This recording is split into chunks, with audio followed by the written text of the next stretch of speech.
We Saved You a Seat is sponsored by the Oklahoma Family Network. Oklahoma Family Network focuses on supporting families of children and youth with special health care needs and disabilities, as well as families who have children with a mental health or behavioral health diagnosis. Oklahoma Family Network provides families with emotional support, resource navigation, parent-to-parent engagement opportunities, and wants to ensure quality health care for all children and families by building strong and effective family-professional partnerships. Today, we begin releasing a series of podcasts with our guest, Salena King-Coughlin.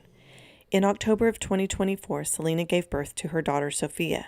In October of 2025, Salena and I sat down to discuss her pregnancy complications, the birth of her daughter, their NICU experience, and how Salena entered the world of maternal morbidity and mortality as a statistic. Thanks to the Maternal Health Innovation Grant at the State Department of Health, Oklahoma Family Network has the opportunity to share family stories with hard outcomes. I know Salena and I are incredibly thankful for the time you spend listening and learning from her experience so that you can impact healthy outcomes for the future mothers and babies of Oklahoma. You have a family story that is very impactful, and it's going to touch the lives of a lot of people because I think as you share your story, the voice and your experience will give someone else the foundation to advocate better or even understand themselves better once they hear your words and your story. I want to make sure that people who are listening, there may be some trigger warnings here. There will be conversation tied to birth trauma. I mean, it's always impactful. I want to just say no one dies in our story today. We have an outcome that we are able to learn a lot from once you have made it through the tragedy and the tragic events of what happened. So tell us a little bit about you, your family, and your beautiful daughter. Yeah, thank you so much for having me. It means so much just to hear you talk about that you think my story would be impactful, and I just really appreciate the space here today. My name's Salena King-Coughlin. My husband's name is Tyler Coughlin, and our daughter is Sophia, and her birthday is October 12th. And we are just so grateful to be celebrating that together. And she's obsessed with rubber ducks, so we're having a rub-a-dub-duck birthday party with all of our friends and family here. So it'll be very fun. Sophia is my first baby. So we got married and immediately started trying to get pregnant. We got married in November and I was pregnant by January. To me, it felt like forever, but it was really quick. And so I had, I think, the normal amount of anxiety. I went and got my blood drawn to make sure my HCG levels were rising, and every few days. So my background is in human development. So what I have my PhD in, and then I have a graduate certificate in infant mental health, and then I'm in the middle of my grad certificate for public health as well. So I thought I'm pretty prepared for this. I'm a certified family life educator. I have lots of experience in training pregnant women on parenting. I have a lot of experience in children. I nannied. I'm the oldest of four. But all I wanted my whole life was to be a mom. And so I was so elated and excited for the opportunity to carry a child. I would say I felt connected and hopeful the whole pregnancy with just like the normal amount of fear. But I felt pretty prepared. My family's all close by. My doctor that I used actually was my mom was a surrogate. And so I was in the room when he delivered my mom's surrogate baby. And so I felt like, I had done all of this back work, right? Like I had done research on maternal morbidity and death. And I had seen all of these things about the hospital being a wonderful place to deliver. And so felt like I had done all of that work. So I was feeling really good throughout my whole pregnancy, all the way up until about 28, 29 weeks. And what started this was I got my blood like glucose test done. And they said that, we'll call you if something's wrong. So you don't want us to call you. If a week goes by and we haven't called you, you're good. Okay. So 2 weeks went by. So I was 30 weeks pregnant and I was like, okay, everything's fine. I got a call and they were like, we need you to come in today because you failed your 1 hour test 2 weeks ago, but your doctor was on vacation. And so nobody saw your results until now. So you need to come in today and do the 3 hour test. And I was like, well, I already ate. So I can't come in today. So I went in and I did my 3 hour and I passed. And so at this point, I'm 30 weeks pregnant and some odd days, right? Like almost 31 weeks pregnant. And that's almost, you have 6 weeks left before you start going every week. At this point, I think I was going every 2 weeks.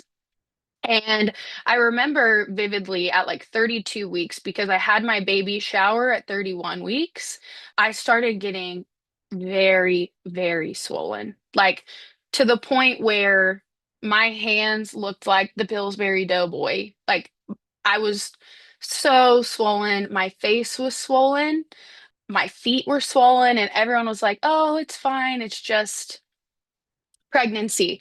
And I want to say, I really want to honor what my body was telling me at that time, because when I look back, I think a lot of this is skewed by me feeling as if my voice was being diminished and being told no. And so there are things where I look back and I go, I knew something was wrong. My body was telling me from 32 weeks that there was something wrong with me.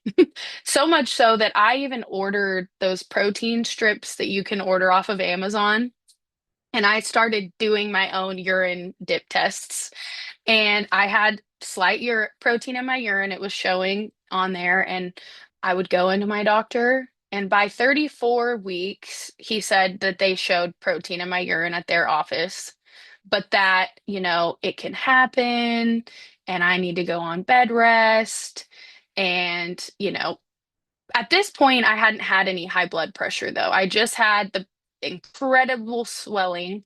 And even, my nurse would poke me and she would be like, oh, yeah, you're real swollen.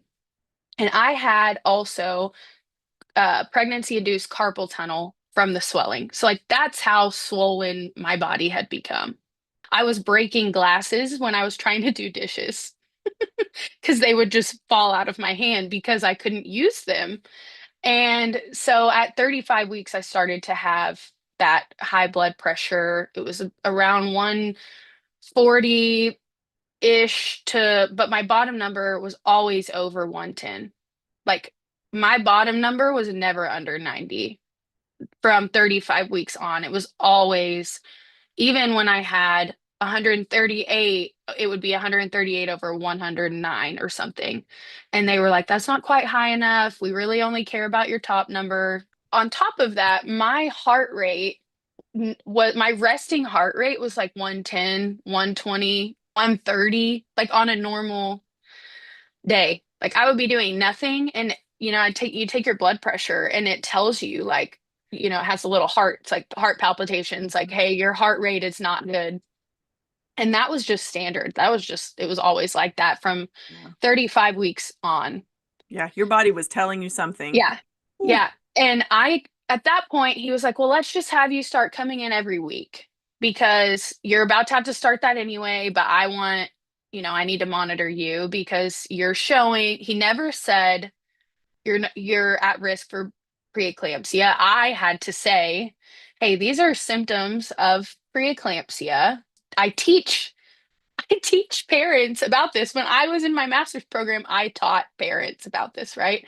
So that to me was in my brain. I was like, this is kind of a red flag that he's not telling me anything, but maybe I'm just overreacting, right? Because I'm supposed to trust these people with my whole heart. And so I would go in and I would tell, when you get there, the nurse always says, how are you?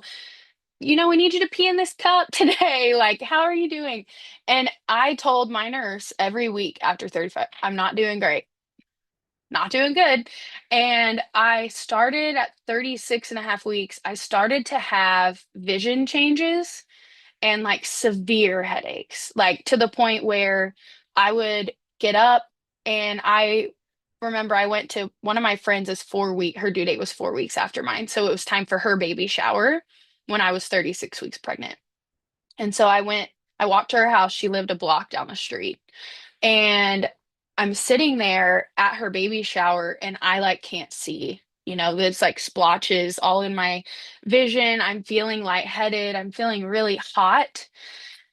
And just like my whole cheeks were red. I mean, I had to call my mom and say, "Will you drive the one block to come pick me up? Because I'm worried about myself right now. I think I need to take my blood pressure." And so I went home. She came and picked me up and I went home and I took my blood pressure and it was 140 over like 110 or something like that. And so I called it was on a weekend. And so I called the triage line to my doctor's office. I told them, "Hey, this is what's going on." They connected me with the on-call physician and he said, "Well, if you were 37 weeks, I would say let's just get you in because you clearly have preeclampsia. Like, let's just get the baby out while everything's fine." He was like, "But you're not. You're only 36, and I don't feel comfortable doing that. So let's just watch it. And if it gets higher again, like you need to go to the hospital." Okay. So he's like, "Just don't go for a walk. Don't move." Like, because I'm saying if I walk or breathe wrong, my blood pressure is spiking. I'm not able to see. It's really bad. And my swelling at this point was so bad that I I couldn't even like smile because it was just swelling. Like it was so swollen, made my face hurt. So that continued on. I went to the hospital in triage several times, I think 3 times in the last 4 weeks of my pregnancy, 3 or 4 times, telling them, "Hey, I'm really swollen. Hey, I'm having all these symptoms. My doctor's not really listening."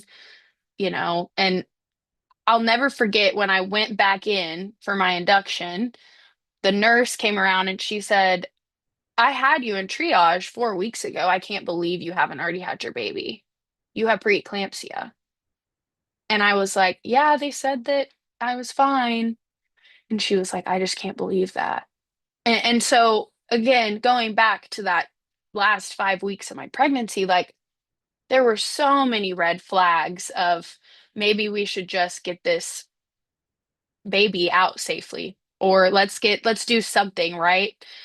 But I had the thought of, well, with preeclampsia, it only affects me. She's fine. So the longer I can keep her in here, if I can stay alive and be okay, like then I'm going to do that because I know that the longer she's in here, the better. Well, at 37 weeks, I went in and I told my doctor, I said, I need her out. She needs to come out. Something's wrong. I had this just impending sense of, I mean, doom. I knew, I told him, I said, "I'm gonna die and she's gonna die. Something is wrong and I can feel it and I know." And I told him that. And he said, "Everyone feels this." I mean, I'm bawling in his office, right? At this point, I'm like, "Please, please just, I know there are risks, but I'm 37 weeks. Please just schedule me to get like something taken care of, please." And he said, "Everyone feels this way. You've never been pregnant before. I could take her out, but then, she'd probably have to be in the NICU because at 37 weeks, their lungs." And I'm telling him, like, I know these things, but I'm telling you something is wrong, like with me, really wrong. And I'm bawling, and he's just patting my leg and being like, "You're fine. We're gonna get you there." And I was like, "Can we at least schedule my induction then for 39 weeks? Give me a day that so I know, like, I just have to make it here." And he was like, "I'm not doing that. You're gonna make it to your due date. It's gonna be fine." And he kept that up every week. And until at 39 weeks, I went in. Again, my blood pressure, my heart rate, everything had been high. I had protein in my urine.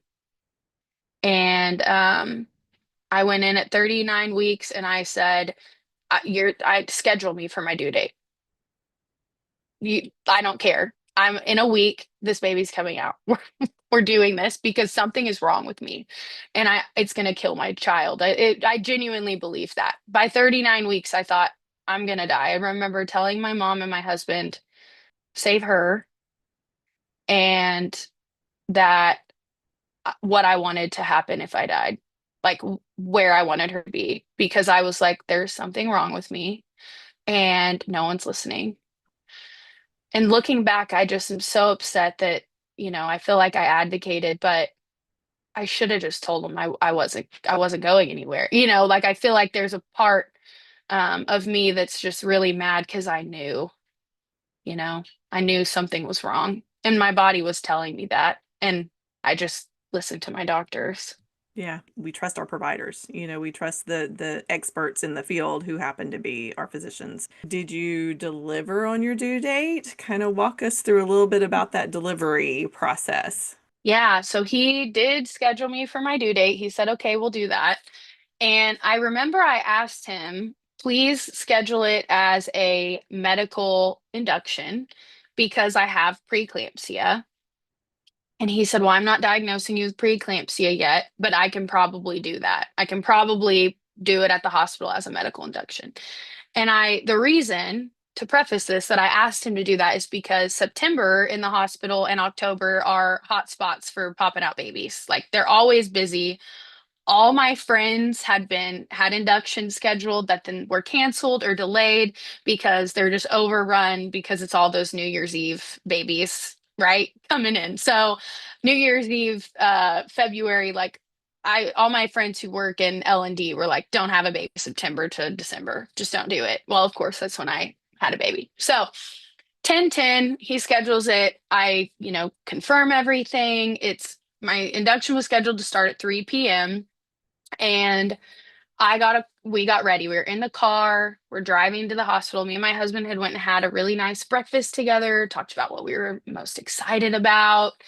We packed up all our board games, all the fun things, like really reflecting on how excited we were to be at the end of this pregnancy journey and to just meet Sophia and kind of dreaming about who she would be and also dreaming about, I had started trying to get some colostrum and do all like dreaming about breastfeeding and attachment. And we were reiterating all of these things together that, going through our wish list, right? Like Tyler to cut the cord and I want the golden hour and maybe Tyler gets 30 minutes after and then our family comes in and imagining those moments and just really dreaming together about what that would be like.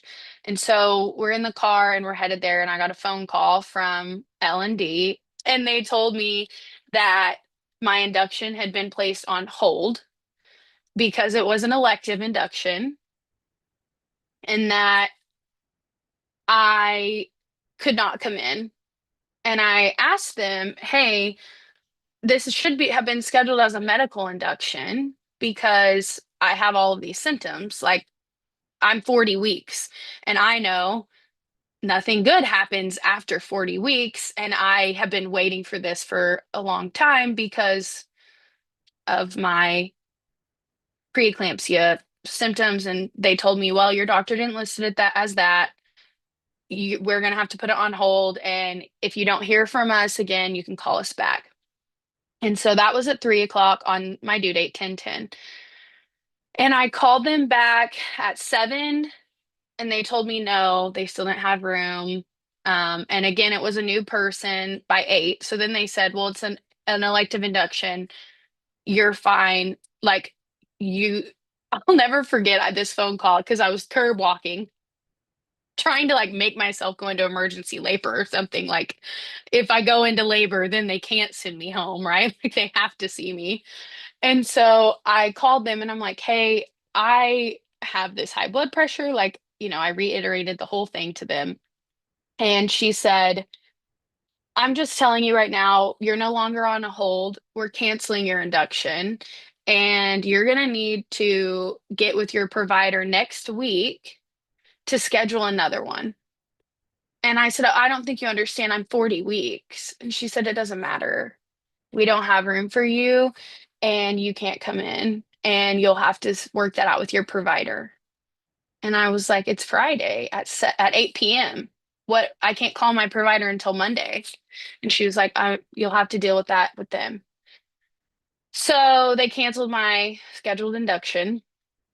And then I'm having a panic attack, right? Because I'm like, something is seriously wrong. I already felt that way. I already knew something was not right.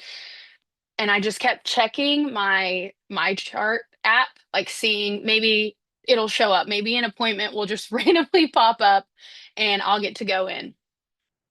Well, at like 4 a.m., I checked my chart and it had something in there starting at 7 a.m. And so I was like, oh, cool. They scheduled us, and I hadn't felt Sophia move since 3 a.m.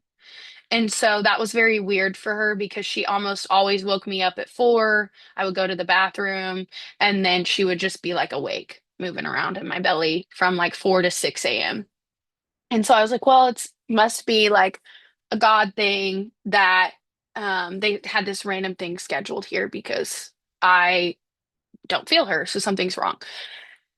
And I had already had all that fear before, right? So I wake my husband up and I'm like, we're going to the hospital.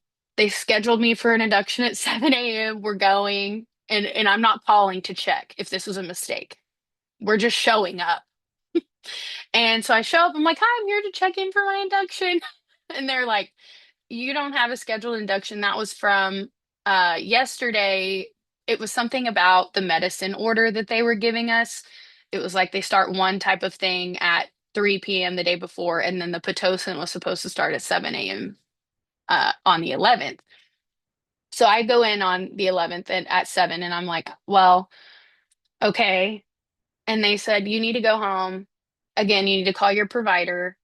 And I looked the lady in the face and I said, I appreciate the sentiment, but I'm not going anywhere. I haven't felt my baby move, and I would like to be seen in triage. Like, I would like to be hooked up to a monitor, and I want you guys to run all my labs because something's wrong.